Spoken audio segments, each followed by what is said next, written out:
All right, so once again, we're going to talk about consonants. We have 21 consonants, okay? But there are a lot more phonemes for our 21 consonants. So we're going to talk about two things. We're going to talk about blends and we're going to talk about digraphs. So blends.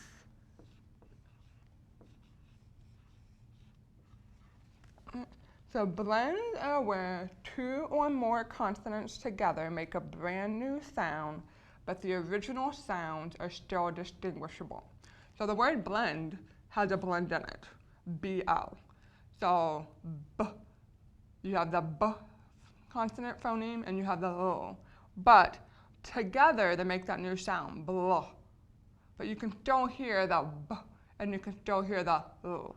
So bl is a blend, if that makes sense. So there are 4 types of blends that we're going to be focusing on. We're going to be focusing on L blends, right, R blends, S blends, and T blends. Right? So going to L blends, besides the word blend, other good examples are black, flow, and glare.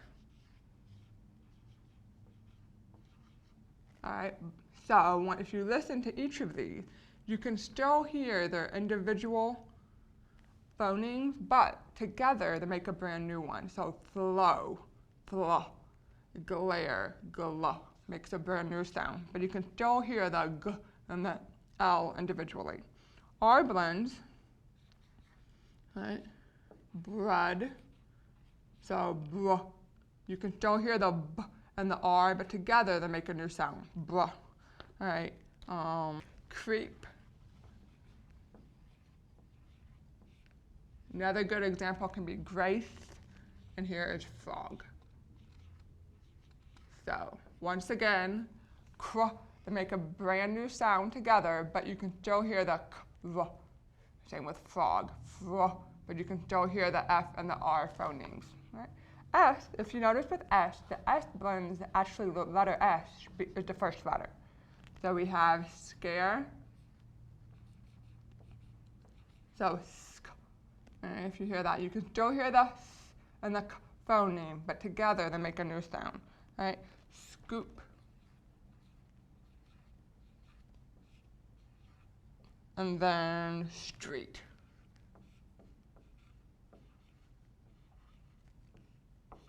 Right, so we have those. So sk and then stra. And then our T blends are not as common, but they can still be taught. And they're normally with W. So TW, twins, so twa, that makes a brand new sound. And then another good example is twice. All right. So once again, I'm going to say this a million times. Blends are when two or more consonants together make a brand new sound, but the original sound is still distinguishable. Here's an example of 3. STR, stra, right? Street. So now we're going to talk about digraphs. And you do need to be able to understand the difference between the two. So digraph. So these are consonant digraphs we're talking about. So digraphs are when two consonants go together and they make a brand new sound, but they do not retain their original sounds like they did with blend. So a good example is digraph has a digraph in it, the PH.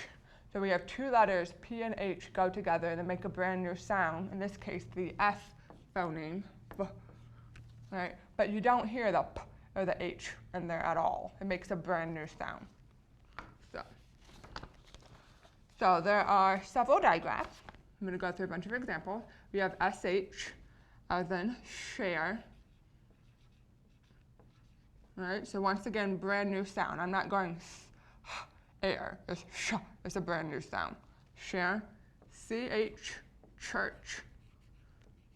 All right, you do not hear the k or the h. It's a brand new sound. WH, whale, where. All right. TH is a big one. You notice the H's are common there. There. Right? CK at the end of words, and we're going to come back to this in a second. So like the word crack. Okay, you make a k. You don't hear the C and then the K individually, just together. And then obviously the PH as in phone is a good example. And then GH can be at the beginning and end of words. So we have ghost. And we have enough.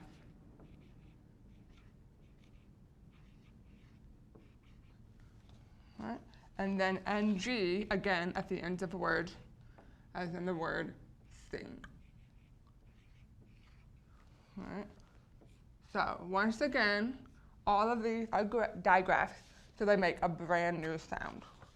So let's look at some of our CHs here. We're going to go to some of these tricky rules that you have to teach children so they can understand spelling. So I'm going to look at the ends of the following words. Right? Match, watch, coach, and teach. Okay. So if you notice, they all end in ch. All right. But do you notice that these two have a T there, and these two do not? Can you figure out why? If you look at ch, watch. If you notice, we have a short vowel phoneme immediately before the ch sound. Look at these two words, o, ch. We have a long vowel phoneme. That is a long vowel sound. O-A makes a long vowel O. And look at teach. We have t, e, ch. We have a long vowel E sound right before the final ch phoneme. So the rule that we teach children is when we have a word and it ends in the ch phoneme and a short vowel immediately precedes it, we actually spell it T-C-H. All right, so as you can see, the word watch follows that rule as well. A word that ends in a ch sound and there's a short vowel sound phoneme right before the ch, we actually spell it with a T-C-H. All right, so that is a big rule that you do have to teach children. All right, so now if we look at, going back to that CK, if you will, look at truck. All right, so I should follow a similar rule to these two. Right? So if you have a word that ends in a k sound and there's a short vowel immediately before it, we actually spell it. The grapheme is CK. So truck, we have the short U sound and then it ends in a K, so we spell it CK. And those are the most basic.